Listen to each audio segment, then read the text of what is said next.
Olá, sejam muito bem-vindos ao programa Universo Maior. Eu, Daniel Kaltenbach e André Vrezenhasse, com vocês aqui todas as semanas.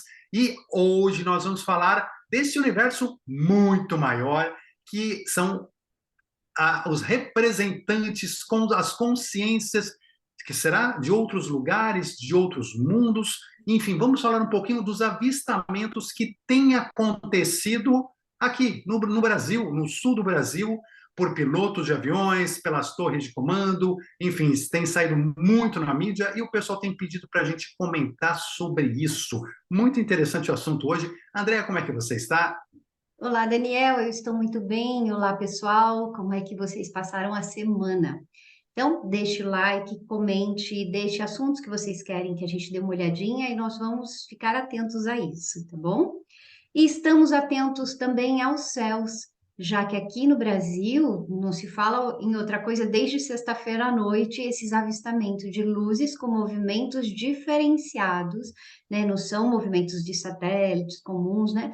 São luzes piscantes, com movimentos elípticos em alguns dos relatos. E até vazou, né, este vídeo da torre de comando conversando com um dos pilotos de uma das aeronaves da Azul.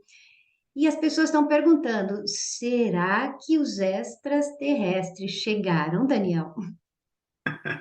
Pois é, né? É muito interessante porque o que chamou muita atenção, né, nos últimos dias, vejam só, são em 15 dias, em 2 semanas, nós tivemos, numa semana, relatos de pilotos da TAM indo, né, se dirigindo para Porto Alegre, indo para o Rio Grande do Sul, com conversas com a torre de comando sobre luzes que eles viram e que, inclusive, acharam, né, não conseguiram identificar, e que foram acompanhando o avião por muito tempo. Comentaram com a torre de comando, chegaram a achar até que pudessem ser aviões das Forças Armadas, e no final das contas, não era, até porque não aparecia no radar, nem, né, nem na torre de comando, nem do avião não aparecia no radar, mas os pilotos estavam vendo aquelas luzes acompanhando o voo. E isso há 15 dias atrás. Então, um voo saindo de São Paulo para o Rio Grande do Sul, e agora, esse final de semana, né, mais 2 voos, como a Andrea comentou, da TAM, da Azul, saindo também, né, de São Paulo, de Minas, para Santa Catarina. O avistamento foi visto, né, ocorreu em Santa Catarina, e também com as mesmas características, e também com a conversa da torre de comando, com a conversa sobre esse avistamento.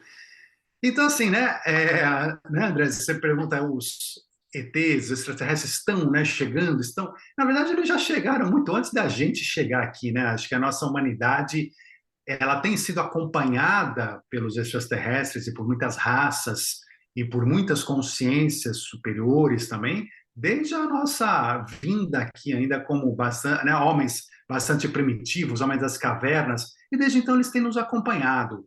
Agora, chama atenção, sim, que cada vez mais nós temos relatos deste tipo de relato, relatos em voos, em aeronaves, com torres de comando. Tivemos esses dois nas últimas 2 semanas que chamaram a atenção para o sul do país, que está tendo avistamentos, né, com muita frequência nesses últimos dias. Enfim, então isso é bastante interessante. Vamos conversar sobre isso. Mas sempre a gente vê, quando fala em OVNIs, tem uma galera que logo pensa, estamos sendo invadidos por extraterrestres. E tem outras que estão levantando plaquinhas de sejam bem-vindos, né? E sempre tem aquela linha que vai dizer, olha, são satélites. Outros vão falar, não, são discos voadores. Mas por que esse fascínio tão grande que a humanidade tem de olhar para fora e esperar que, de repente, uma outra civilização venha nos salvar? Será que é isso? A gente está esperando um salvador da pátria, Daniel?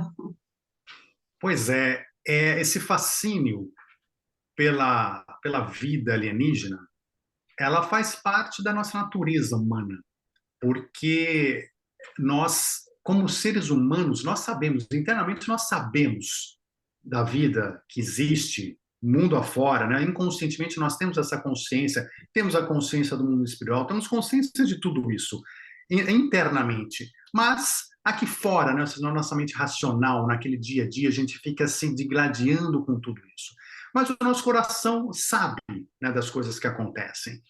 E quando a gente busca, justamente, a gente está num mundo de provas, de expiações, num mundo onde existe ainda muito mal, mas mal causado por nós mesmos. Nós somos nós, seres humanos, ainda nos fazendo mal, ainda nos dificultando a nossa própria vida, porque a gente não consegue se olhar um para o outro com amor, né, e distribuir esse amor. Então a gente fica numa vida, muitas vezes, individual e coletivamente muito desgostosa. E isso faz com que a gente queira buscar lá, né, inconscientemente, o apocalipse. Não? Por quê? Porque eu quero o fim disso. Eu quero que venha um extraterrestre, uma nova raça, para mudar tudo que existe, para reformar o planeta, para mudar as coisas. E a gente fica desejando essas coisas que são reflexo da nossa insatisfação com a nossa vida. Na verdade, são reflexo disso. Só que é aquela história, né? Ou seja, se a gente quer, tem aquelas pessoas que, como você disse, querem que eles não apareçam porque tem medo que eles invadam, e outros que querem chamar e sejam bem-vindos. A grande verdade é que isso está fora do nosso alcance, fora da nossa, né, da nossa decisão. Eles estão aqui há milhares de anos, raças diferentes, centenas de raças diferentes, e não somos nós que estamos decidindo o que eles vão fazer ou não. Eles, na verdade, estão aqui nos acompanhando, assim como grandes espíritos de luz também estão nos acompanhando, nos ajudando, nos auxiliando, como grandes irmãos, mas sempre respeitando a nossa vida, respeitando o nosso livre-arbítrio, respeitando aquilo que nós estamos construindo nesse planeta.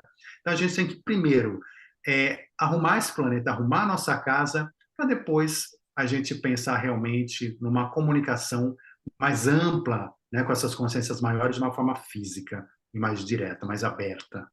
Sim, mas eu acho que tudo que é novo acaba assustando as pessoas, né?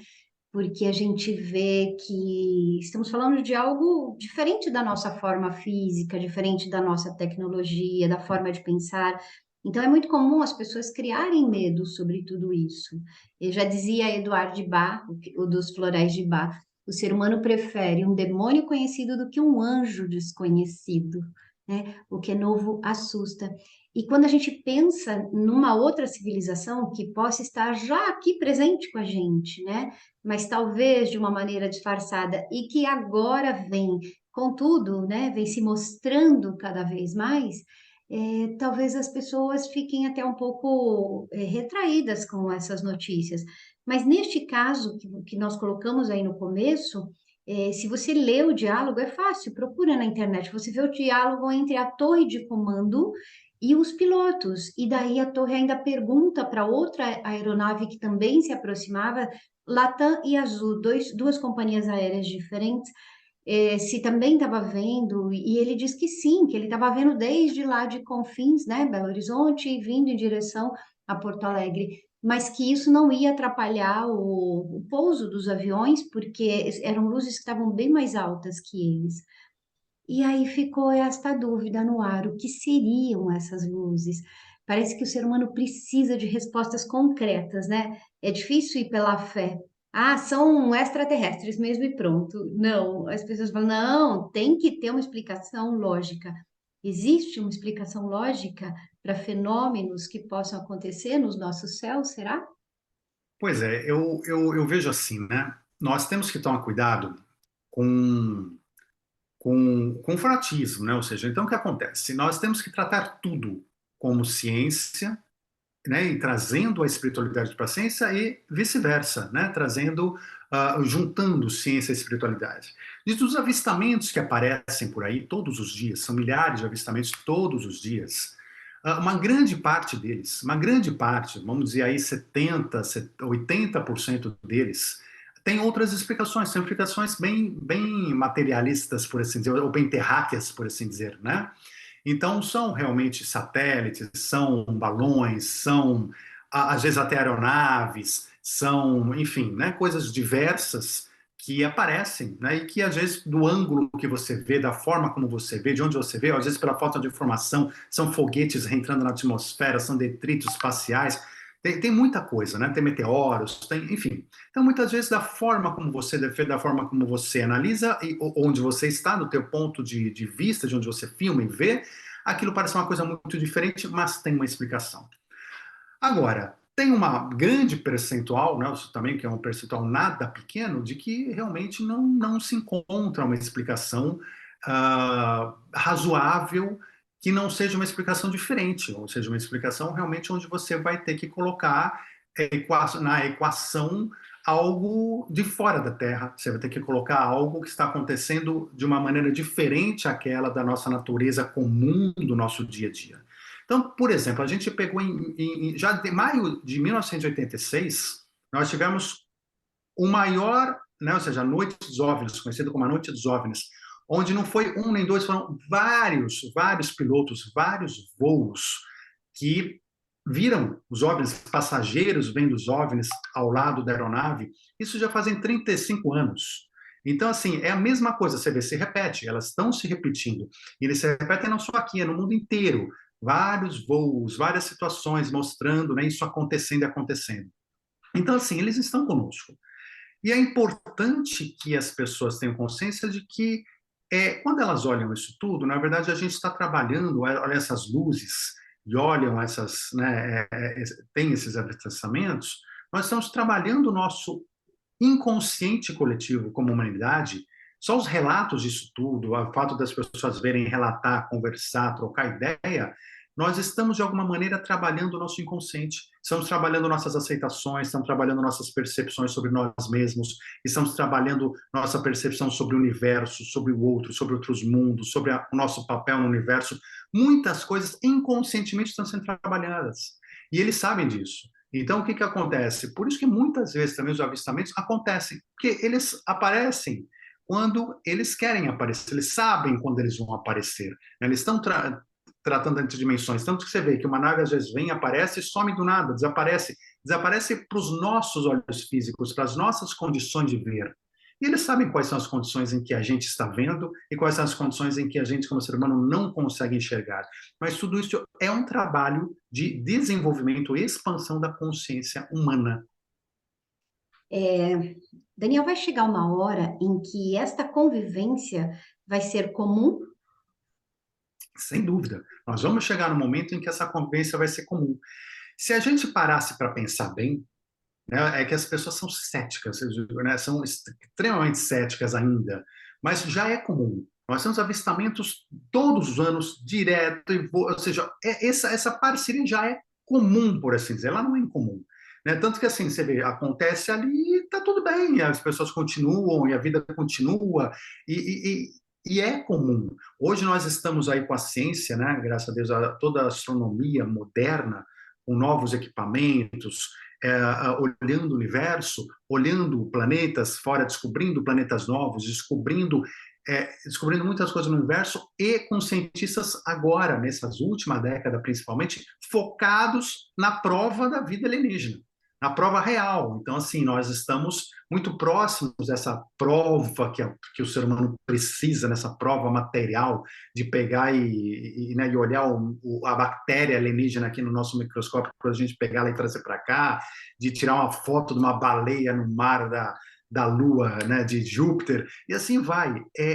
Mas tudo isso se torna cada dia mais comum e vai se tornar cada dia mais comum. E vai chegar no momento em que é uma coisa tão corriqueira, tão comum, né? Ou seja, tão natural, inclusive para a própria ciência, que a gente não discute mais. O que nós vamos começar a discutir é o que a gente já deveria estar discutindo, como que a gente faz agora para ter o direito para a gente ter o mérito de conversar com consciências cada vez mais evoluídas e abrir esse canal de comunicação. Como abrir? Como conversar? Por que, né, a gente não consegue conversar ou conseguimos conversar? Enfim, essa abertura desse canal que a gente tem que começar a trabalhar aqui agora, né, com a ciência junto. Pois estava falando, eu estava aqui pensando, né? A gente busca tanta informação de fora e às vezes a gente não olha nem para o que está aqui dentro do nosso planeta, né? Eles já estão cada vez mais, esse relacionamento vai se estreitando, por assim dizer, o relacionamento físico, mas que para isso aconteça com tranquilidade, precisa também que aconteça um relacionamento mais tranquilo entre as pessoas aqui, né? Porque aí a gente volta para aquela história de que a gente está vibrando e a gente vai atrair aquilo que a gente está vibrando. Então, para que a gente atraia bons visitantes, entre aspas, nós temos que estarmos bem aqui dentro com as nossas humanidades, né? Com todas as raças. Eu espero que a gente chegue nisso. Eu não sei se a nossa geração vai ver isso, esse entrosamento interracial, interterrestre, extraterrestre, mas quem sabe a gente caminha para isso, para um mundo que seja mais equilibrado e com muito mais aceitação de diferenças, né? Sem dúvida alguma. E assim, e na verdade esse vazio que ainda existe, né, esse distanciamento que existe, ele é justamente resultado não de um de uma regra específica, material colocada por eles, mas de uma regra espiritual, né? Ou seja, enquanto nós não tivermos um patamar mínimo de consciência, de inteligência mesmo, né, de consciencial, de amor, de uma frequência superior para que a gente possa nos entender e começar a ter uma relação com essas entidades maiores, eles permanecem nos tratando, entre aspas, como animais no zoológico mesmo, né? Ou seja, nós somos mera curiosidade para eles, mas que ainda esse contato, apesar deles estarem fazendo sempre, inclusive através de canalizações, eles devem fazer um trabalho incrível de expansão de consciência da humanidade, mas a conversa, né, o diálogo, né, direto assim, não é uma coisa ainda que faça sentido, porque, ou seja, ele seria apenas por curiosidade, seria para matar a curiosidade humana. E na espiritualidade nada é feito apenas por curiosidade, tudo é feito por prática, é feito porque tem um motivo, uma razão de desenvolvimento, tem uma hora certa para acontecer, nada é por curiosidade, tudo tem sua prática. E é esse momento que eles estão esperando. E esse momento para a gente chegar lá depende de nós. Estamos evoluindo, estamos caminhando. Eu acredito que essas relações, ano a ano, né, ou seja, vão estar aumentando, vão estar crescendo, mas ainda depende um pouquinho demais da gente olhar acima do nível da água, nos enxergar como humanos, nos entender um pouco melhor aqui, para a gente abrir uma nova frente, né, para esse universo aqui ao nosso redor. Bom, nós caminhamos para isso, né? A gente vai expandindo a nossa consciência, vai se aperfeiçoando, e aí, quem sabe, a raça humana vai se tornando uma raça cada vez melhor, com uma frequência mais elevada e que possa ter bons vizinhos, né? Daniel, Amém. eu agradeço toda a informação que você trouxe, agradeço a vocês por estarem aqui e fique à vontade para colocar mais alguma informação. A gratidão, eu que agradeço, né, a sua presença, André, aqui, a presença de todo mundo que está nos assistindo. Peço mais uma vez que dê o seu like, inscrevam-se aqui nos canais e continuemos olhando para os céus, porque olhando para os céus, é olhando para cima, é olhando para aquilo que está, né, para o superior que nós crescemos. Se a gente fica olhando para baixo, para os medos, para aquilo que está nos ameaçando, a gente fica magnetizado para baixo, para os nossos medos, para aquelas energias ruins. Não, esquece isso, olha para cima que toda a nossa salvação está nas energias superiores e quando a gente olha para cima, a gente automaticamente se eleva. Então vamos olhar para cima sempre nas nossas vidas. Gratidão a todos vocês e a gente se vê, né? Eu, vocês e André, na próxima semana aqui no programa Universo Maior. Um forte abraço, muita luz a todos vocês. Gratidão. Até já.